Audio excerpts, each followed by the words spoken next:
Hey everybody, welcome. I have got the Gobo uploader completely automatic now on LM Studio. So when we go in here, I'm going to show you how you can not only upload a number of presets, it's going to be completely automatic, and you'll still have the ability to load any images you have that are a transparent background or kind of like a silhouette, JPEG, PNG, and you'll be able to upload those very quickly. So now if you just come in, you can automatically upload your Gobos very quickly. I've sped up the add-on considerably. The Alt-X light mojo here, if you will, the mouse modal still works. And I've added some extra things. So whenever you bring in a Gobo, it's going to have a node group on it. The node group is going to be a texture coordinate, mapping, an image node, and a black body. The black body and all the other presets are going to put you at 5500, which is like a kind of a midday. You'll have some different values here that you can grab, like the location. You'll be able to move this around inside. So, if your image doesn't happen to come in just perfect, then whatever, you'll have those options to fix it. And you get to see like a little bit of Serpent's add-on programming here. So this is codeless visual scripting.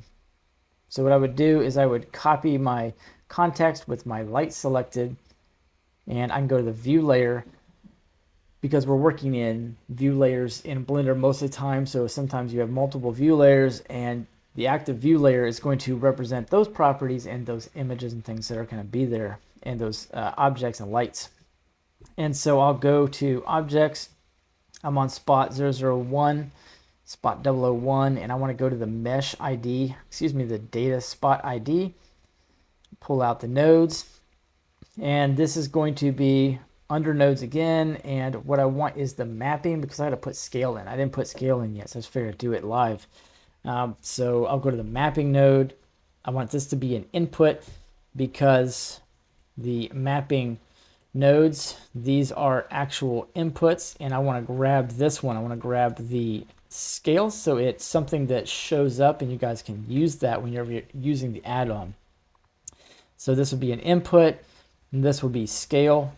And the fun thing is, if you try to display scale for one of these shader nodes, you'll never get it unless you type in default value and then grab this float vector and copy it, bring it over here, Shift V, drop it in.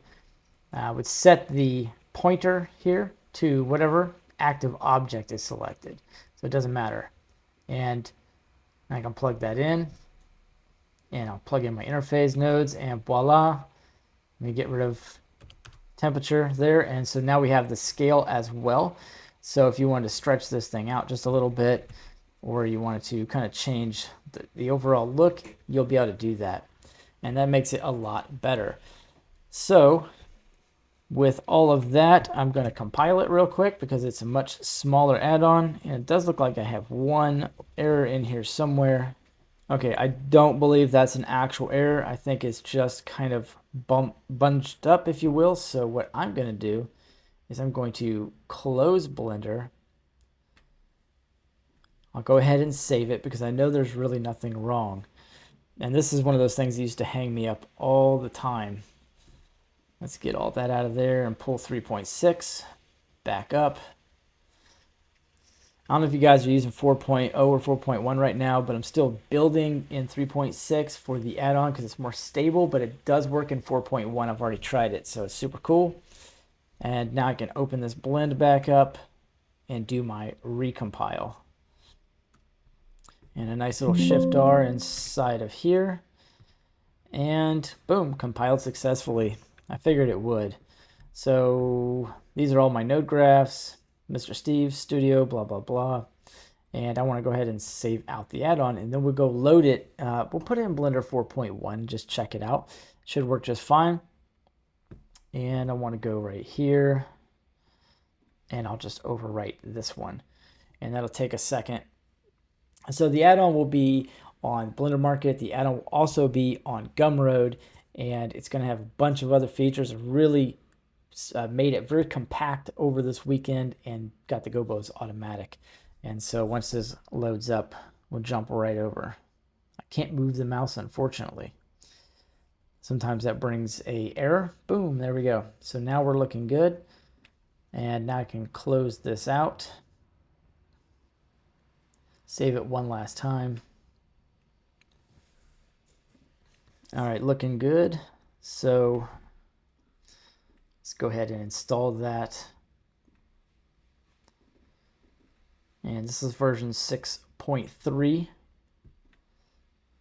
And this is still Blender 3.6, but regardless. All right, cool. So I can reload my Gobos here. And for scenes, you can still reload this setup here and get the infinite background. If you don't want anything that's in there, you don't have to have it. But I'll go ahead and close the studio. And then what I want to do is drop in the Gobo light shader, which is just going to drop in a point light with the node group already on it. So if I come over here, you'll see the node group is already there. It is set to 1500 because we haven't put a Gobo on it yet. And I'll just bring this in range and kind of scale it up. You never know where your scene is going to be, so I don't really mess around too much with the actual light position, if you will. Jump over to cycles and make sure that lights, scenes, and all that good stuff is on. And now we can grab any type of Gobo we want. We'll just grab something like this. And what it did is it uploaded right here, but I think I'm getting washed out. See if I can figure out where that other light is. If it's a light, it might be a mesh light. Yep, it's a mesh light, so I'm gonna have to find that. It just comes in with the thing. Comes in with the setup. So what we'll do is go ahead and increase this because I can't really see that. So Alt-X will pull up, oops. Alt-X will pull up the light intensity so you can go up and down with it pretty easy. And there's our Gobo. All right, now I pulled up the next studio preset here, and you'll be able to just load in whatever you want, give you kind of an idea of what's going on. And if something comes in and you don't like how it is rotated, I went ahead and just took a second to add a location, rotation, and scale setup here so you can change the actual Gobo projection on the mapping node directly. And so if you were to look down here, you'll see all of those different properties will correspond with whatever movements that I make here on the add-on, preventing you, well, not preventing, but making it so you don't just have to absolutely go back in. And I'll just control back up. Don't forget, I probably already mentioned it, but don't forget you can go back in and add your custom Gobos right here.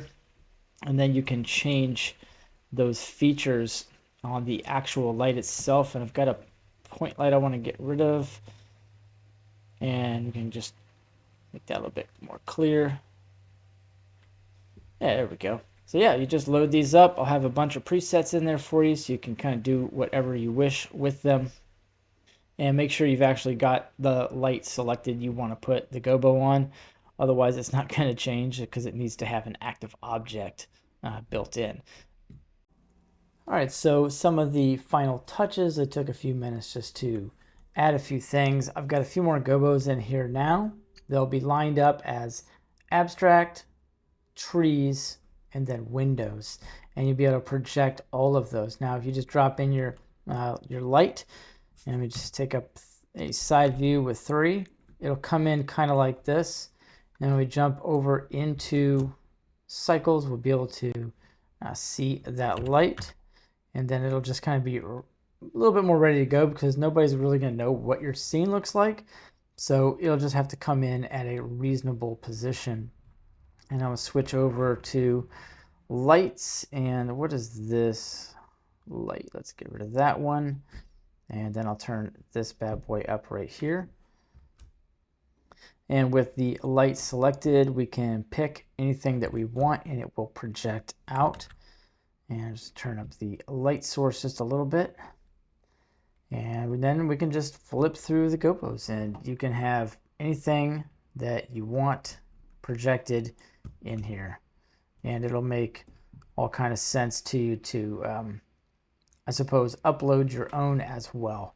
So that's about it, guys. I did change this, so you can change the rotations right here. It's a little bit of a smaller section, so you can kind of mess around with these and change how everything ends up looking. And if I bring this down here and then rotate it a touch, we can keep half of our guy in this. And let's delete that light. We don't need it. And that looks pretty cool. So there we go. The Gobo shader setup is completely automatic now. Plus you have your manual uploader. That's it. I'll do another update if I get anything else going. And just real quick, don't forget, you hit A for all, add the entire scene collection. Then I'll change pretty much everything real quick, including the color, something like a nice light blue here. And I can change the scale, the rotation of our guy, all kinds of different properties, and then lock that in as well. And you can kind of scrub between those two iterations and prototype everything out the way you want. And then, of course, if I want, I can also change the black body intensity with the light selected and put it to something like 10,000, so it's a nice bright light. Anyways, thanks for watching again. I know I do a lot of updates for the LM Studio, but it's an ever-growing add-on where I'm putting a lot of work and a lot of love into it, so it becomes the best lighting add-on on Blender Market or anywhere. Go pick it up, support the channel, and I'll see you guys in the next one.